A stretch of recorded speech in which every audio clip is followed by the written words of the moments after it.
লাগবে। তিন নম্বরে ইবাদত কবুল হওয়ার জন্য শর্ত হলো নবীর তরিকা অনুযায়ী আমল করা লাগবে। নিজের মন চাই যেমনে মন চাই অমনে বানাইলেই হবে না। তুমি দরুদ পড়ো, নবী যেমনে শিখাইছেন অমনে বান্দা তুমি দরুদ পড়ো। নবী যেমনে বলেছেন যেমনে নামাজ পড়েছেন সেমনি পড়া লাগবে।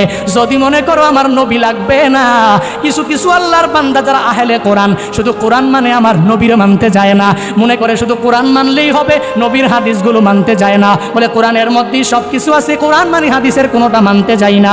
আমিও বলি তোর লাইফের যা আমল আছে যদি আমার নবীর তরিকা অনুযায়ী যদি না করো, নবীর তরিকা অনুযায়ী যদি আমলগুলো না চালাও, পশ্চিমকালে এই আমল মাওলার দরবার পর্যন্ত বসবে না।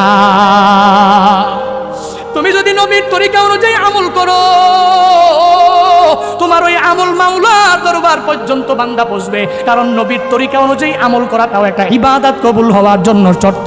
এজন্য তো নবী নামাজ পড়েন, সাহাবায়ে কেরামকে বলেন সল্লু কামা রাআইতুমুনি উসাল্লি, তোমরা নামাজ পড়ো এভাবে যেভাবে আমি নবী নামাজ পড়ি, যেভাবে আমাকে নামাজ পড়তে দেখেছো এভাবেই নামাজ পড়া লাগবে। নামাজের মধ্যে তাড়াহুড়াও তো করা যাবে না। যেভাবে নবী নামাজ পড়েছেন, নামাজ শিক্ষা বইটা কিনে তারপরে বান্দা পড়ে দেখো, নিজে বাড়িতে যাইয়াও নামাজটা নিজে মিলাও। তোমার ওই নামাজ সাহাবায়ে কেরামদের মতো হয় কিনা, তোমার ওই নামাজ রহমাতুল্লিল আলামিনের নামাজের মতো হয় কিনা। যদি না হয় তাহলে বান্দা কশিনকালেও নবীর তরিকা অনুযায়ীও হবে না, আমার মাওলার দরবার পর্যন্ত এই নামাজটাও পৌঁছবে না। নবীর তরিকা অনুযায়ী নামাজ পড়ো, আমার নবীর তরিকা অনুযায়ী জিন্দেগি চালাও, নবীর তরিকা অনুযায়ী বান্দা তুমি যাকাত দাও, হজ করো, সব কিছু করো। নবী আমার বলেন তোমরা আমাকে ফলো করো, হজের ব্যাপারেও ফলো করো, আমাকে ফলো করো, নামাজের ব্যাপারেও ফলো করো, আমাকে ফলো করো, তুমি রোজার ক্ষেত্রেও ফলো করো, আমাকে ফলো করো, দরুদের ক্ষেত্রেও পূর্ণাঙ্গভাবে ফলো করো। সব কিছু রহমাতুল্লিল আলামিনের তরিকা অনুযায়ী চালাও। আমার নবী যেমনে বললেন এমনি নিজের জিন্দেগিটা চালাও, ইবাদত কবুল হয়ে যাবে।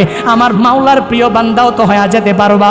কমন আয়াত, ইন কুনতুম তুহিব্বুনাল্লাহ ফাত্তাবিউনি ইউহিব্বুকুমুল্লাহ ওয়া ইয়াগফির লাকুম যুনুবাকুম ওয়াল্লাহু গফুরুর রহিম।